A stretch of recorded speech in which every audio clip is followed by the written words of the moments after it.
gang, what's up? Just Ehren right here, Question Period Canada. It's hard to believe, but Poilievre has uncovered another Trudeau scandal. He and his army are having a press conference telling the details of the most scandalous stuff Trudeau has been covering up. I don't know how he gets away with all of this corruption, all of these scams and scandals. The NDP, Liberal coalition, it has to go. Time's up for Trudeau and JAGMEET. Let's listen to what Poilievre found. We already knew that Justin Trudeau was not worth the cost, the crime, the corruption, and the cover-up. But now we know that he cannot protect our people or our country. We just received these documents that Trudeau has been covering up for years. Documents related to a massive security breach at the Trudeau government's most sensitive laboratory, where the most dangerous viruses and pathogens are studied and handled. We have learned that the Trudeau government's head of pathogens was collaborating with members of Beijing's People's Liberation Army who are responsible for bioweapons and bioterrorism. We know now that a People's Liberation Army official was able to gain personal access, walk in the door, look at computers, and have access to all of our most important virological secrets. If you think any of this is hyperbole, read the report yourself. This is from government documents, the Trudeau government's own documents. It says here on page 142, Winnipeg Lab scientist Dr. Chu is head of the Special Pathogens Unit, the top person in that job. According to documents on page 242, quote, represents a serious and credible danger to the Government of Canada as a whole, and in particular at facilities considered high security due to the potential for theft of dangerous materials attractive to terrorists and foreign entities that conduct espionage to infiltrate and damage the economic security of Canada, end quote. It states further on page 239, investigators assess that Dr. Chu communicated with foreign entities during her trips to China. The evidence obtained from interviews and from information collected from the electronic content of her devices reveal that this is indeed the case. As a subject matter expert with access to sensitive information and dangerous materials, Dr. Chu presents a realistic and credible threat to Canada's economic security when conducting repeated and clandestine meetings with foreign entities, end quote. Then it says Dr. Chu conducted joint research with the Major General Chen Wei of the People's Liberation Army, who, according to page 236, is a noted top virologist at the Academy of Military Medical Sciences and is China's chief biological defense expert engaged in research related to biosafety, biodefense, and bioterrorism. Bioterrorism, end quote. And these are documents, this is right out of the government's own documents. Trudeau, what did he do when he found out about this? Did he immediately inform Canadians of the breach? Did he fire anybody? No, no one was fired. Did he call an inquiry to get to the bottom of it? No, he didn't do that either. Instead, he covered it all up. He defied 4 parliamentary orders to release these documents. When the Speaker tried to get them, he sued the Speaker to cover this up. He said it was all for national security, but now we know from a committee composed of 4 members of Parliament, including 1 Liberal, and 3 judges, and I quote, the information appears to be mostly about protecting the organization from embarrassment for failures in policy and implementation, not legitimate national security concerns, and its release is essential to hold the government to account. In other words, there was no national security reason why we couldn't have had this before. It was only because Trudeau didn't want the embarrassment before an election. So what did he do then? He collaborated, knowing this, he collaborated with Beijing to buy a vaccine for COVID. Could you imagine if the deal that Trudeau wanted to sign with Beijing had gone ahead?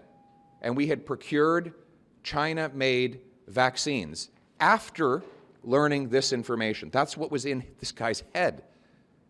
And if you think for a minute, because I know there'll be all kinds of excuses, well, he's not responsible, and how could he possibly take ownership of what happens in his government? Let me quote him. He has a document called Open and Accountable Government. And I quote, "As head of government, the Prime Minister has special responsibilities for national security," end quote. It's his responsibility. This is his government's lab. It's not a random university lab. It's the top lab for the Prime Minister's public health agency. And he is exclusively responsible for the machinery of government as Prime Minister of the country. So this is on Justin Trudeau. I will add one last thing. Not only did he cover it up, not only did he try to get a vaccine from China after knowing this, he called a snap election to make sure that the voting would happen before this came out. And what happened in that election? Beijing interfered to help him win it.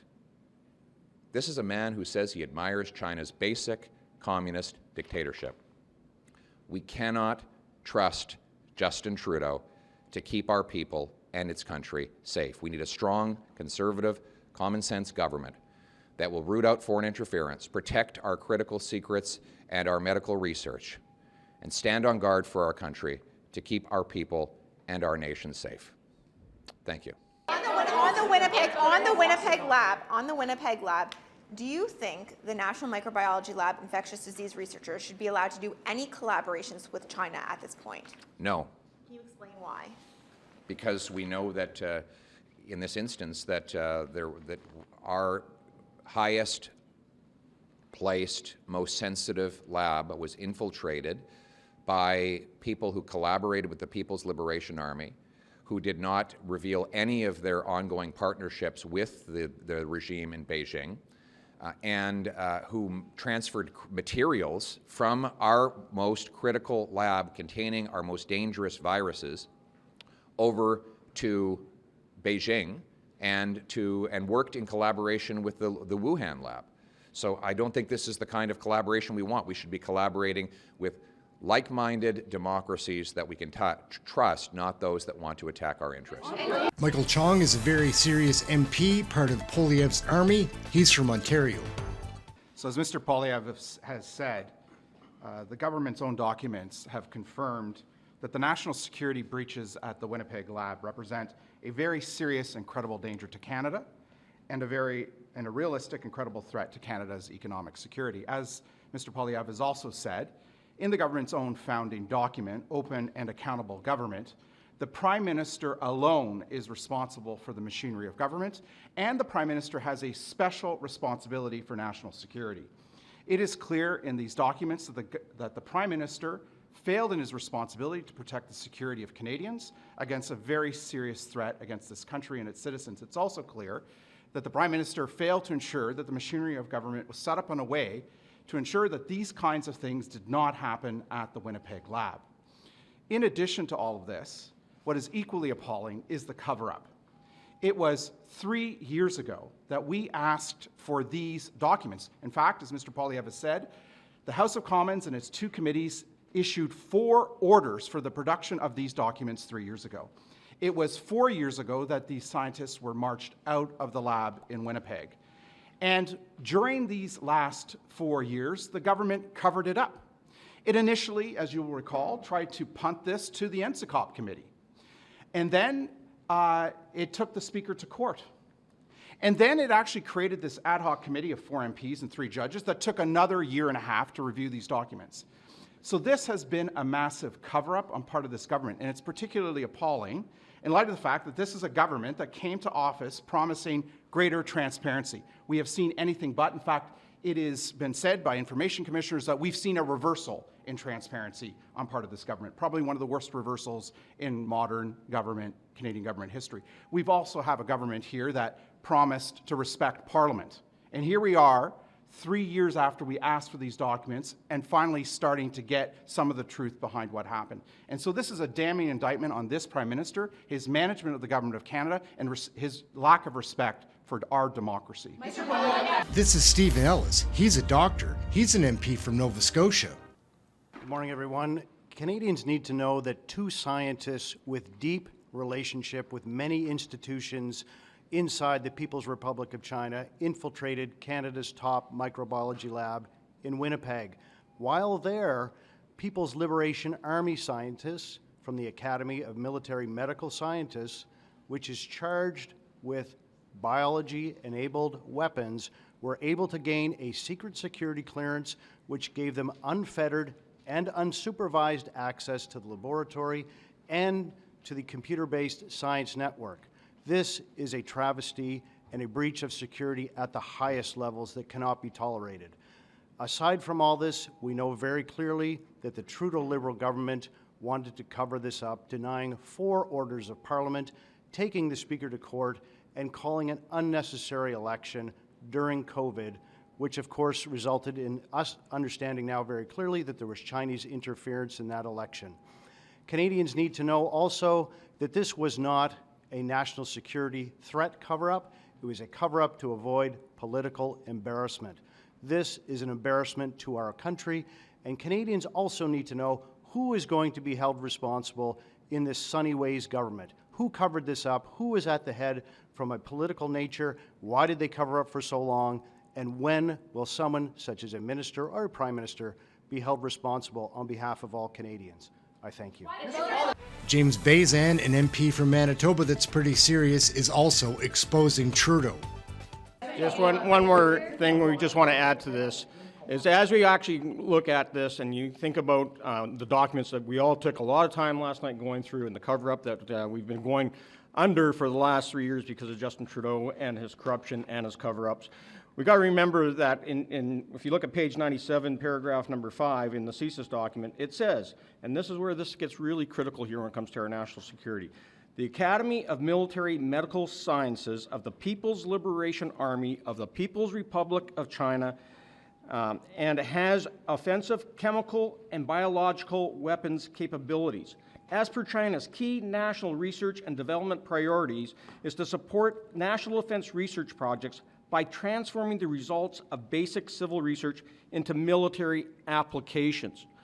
So although you have Justin Trudeau not at all concerned about our national security, more concerned about his political embarrassments, us as conservatives under Pierre Poilievre want to make sure that we continue to go out there and support our national security and make sure that this never happens again. We don't know exactly what materials, technology, viruses, and other biological things that are in that lab were actually turned over to the PRC and to the People's Liberation Army. We know that they're interested in weaponization. And so we cannot have these biological weapons created in China and used against us here in Canada or our allies. You want to talk about an embarrassment. This is a national embarrassment. It's an international embarrassment, and our own national security is at risk. Michael Cooper, Giddee up, is an MP from Alberta, breaking this scandal wide open. Let me just say that this is a national security failure on the highest level. The head of the unit at the Winnipeg lab responsible for pathogens was collaborating with the foremost expert in the PLA with respect to biodefense and bioterrorism. And through it all, the Prime Minister was less than transparent with Canadians, and he covered it up. And the question is, who bears responsibility? And the answer to that question is very simple. Justin Trudeau bears responsibility. The buck stops with Justin Trudeau. As Prime Minister, he has special responsibilities for national security, and he has a lot to answer for this colossal failure that occurred under his watch. And now we have Poilievre back just to recap the whole scandal. This cover-up? What is Trudeau thinking?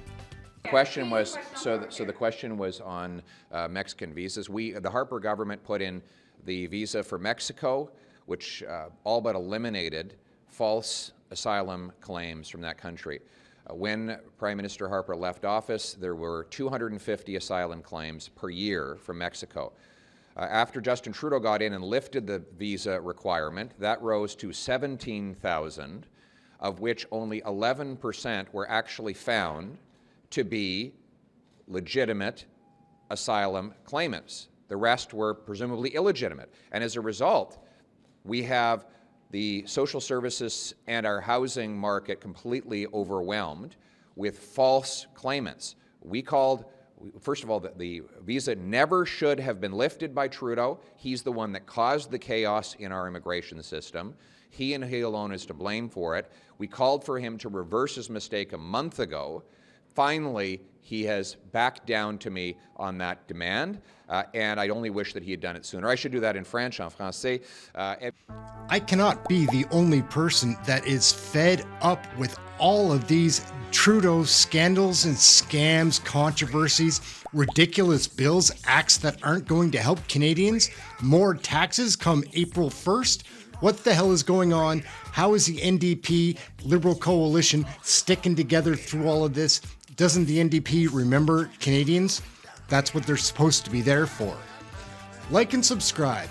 Canadian politics right here. This is Question Period Canada. We cover all the question periods live broadcast, so check that out.